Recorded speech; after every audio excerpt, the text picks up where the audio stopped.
How you doing, everybody? Jonathan here, and in this video, as promised, I'm going to go over a topic that I think will help a lot of the young trainers out there, and that is how to properly construct a resume for your first personal training job. I understand there are a lot of you out there that are just getting into the fitness industry, and I happen to be counseling aspiring personal trainer, and we went back and forth and we were talking about his first job and how hard it was for him to find his first job.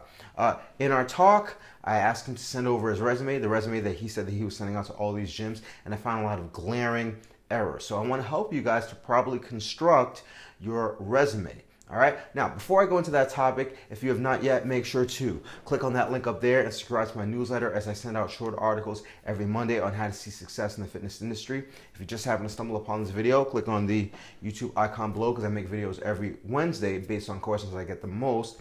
And as always, if you've already subscribed to both my newsletter and to the YouTube channel, thank you very much for your support. And if you find the information in this video helpful, please click on the like button below the video player, because every like that I get helps this channel. All right, now getting back on topic, I'm going to keep the identity of this person secret, because I don't want to share their personal information. But when it comes to filling out your resume, I find that you guys don't really think as a hiring manager.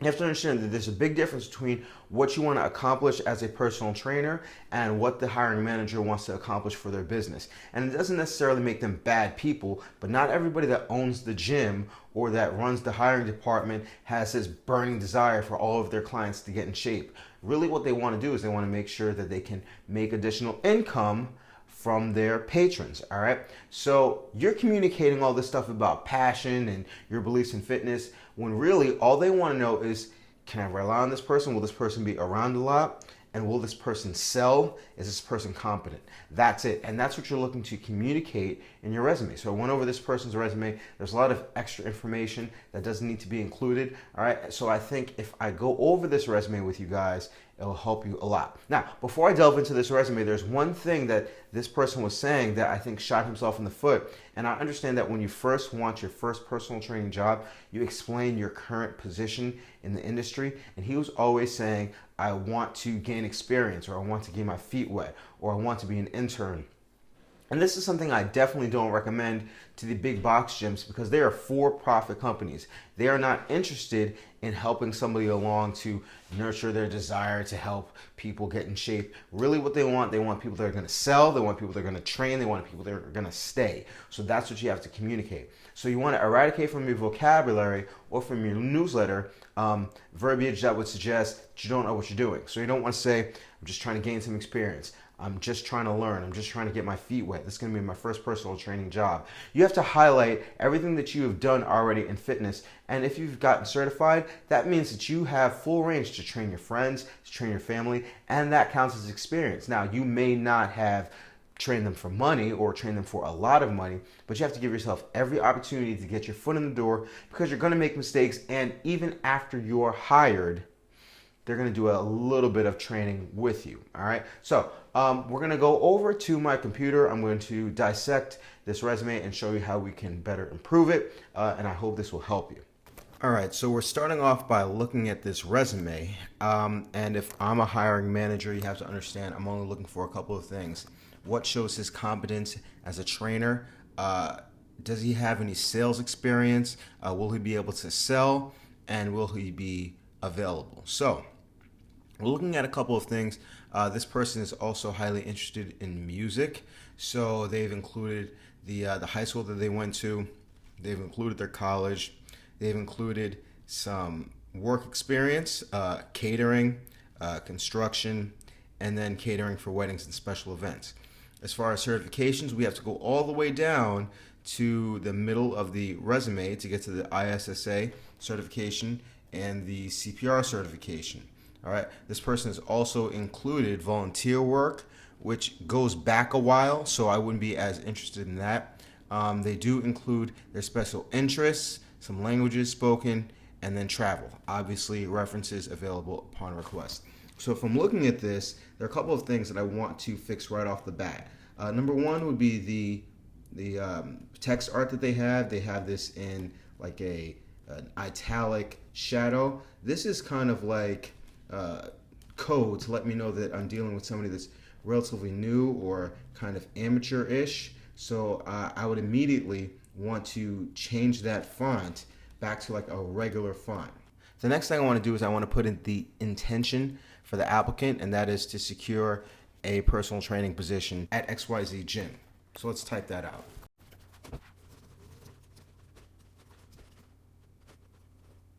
All right, now the next most important thing to the gym owner is going to be the certifications.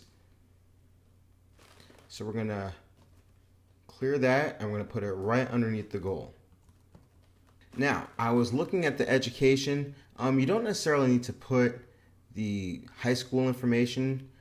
You don't even really need to put the college information, to be quite honest with you. But we'll leave the current college information in. Sometimes that's a deterrent to let people know that you may not be as available, but I don't think it's going to hurt this prospective trainer that much. What does hurt is the work experience, because all it shows is catering and construction. So I went over to this person and asked them if they had any sales experience. To which they replied, I have 8 months of experience in sales and marketing as a small business owner. Now this is very important, because when you show that you've operated and owned your own business, then it lets them know that you have the experience to sell. All right. Now, I also questioned why they didn't include any computer skills, but they said that they have proficiency in Excel, PowerPoint, and I'm going to assume Word. That is worth mentioning because you may be operating off a computer-based system, so they want to know that you're computer literate. Last but not least, he expressed that he had some rock climbing experience. And that's important because you want to highlight any kind of experience that can make you more valuable to the team. Now, languages, that doesn't really help that he speaks Japanese unless he's in an area that speaks a lot of Japanese. Travel doesn't really help, so we're going to take that out. We're going to take out the music production, and we're going to take out the culinary arts and entrepreneurship. Entrepreneurship, it's too vague and it won't really help. Culinary arts, that actually may help with his nutrition coaching, so we're going to leave that in.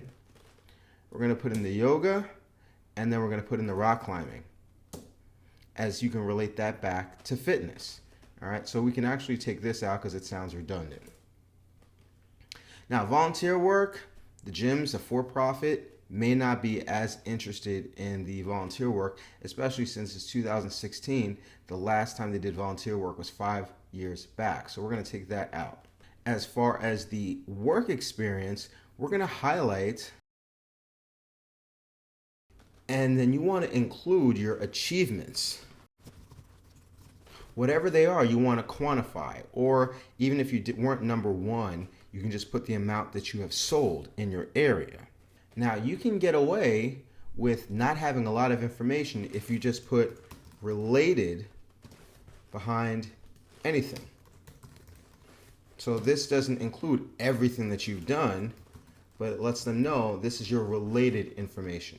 All right, now we forgot to include that computer experience, so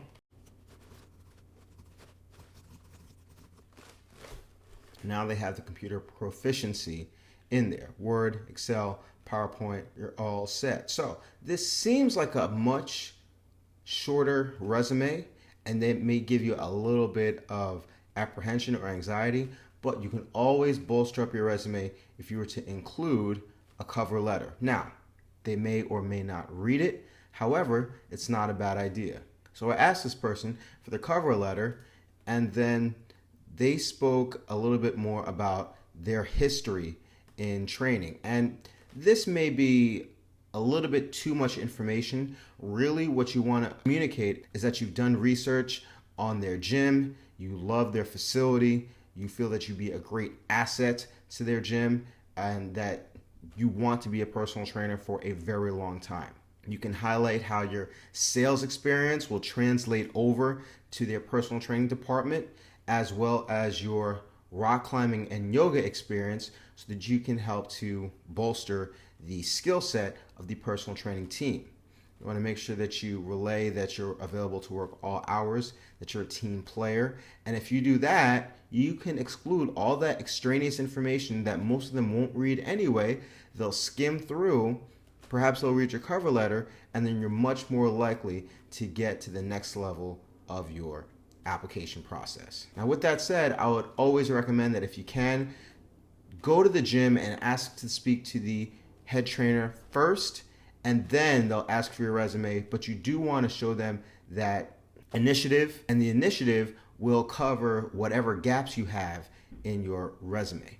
All right, so that's about it. I hope you found this video helpful. I hope this has helped you to better construct your resume.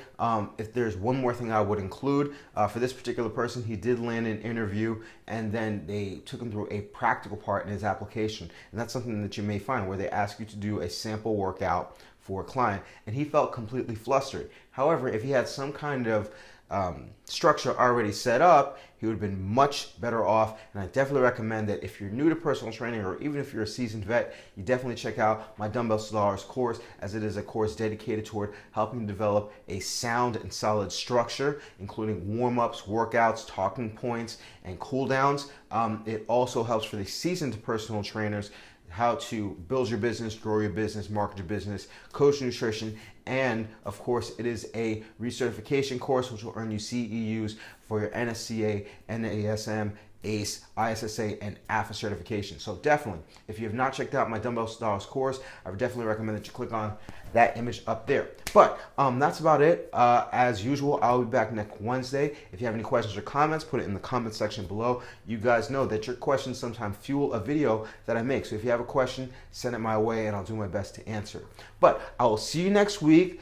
Take this information to heart. Send me questions if you have them. And as always, remember to eat healthy, hydrate, drive safe. Stress levels will get rest. Don't slap anybody. Love your client. They'll love you back. I'll see y'all tomorrow or the next day. And you have a good one.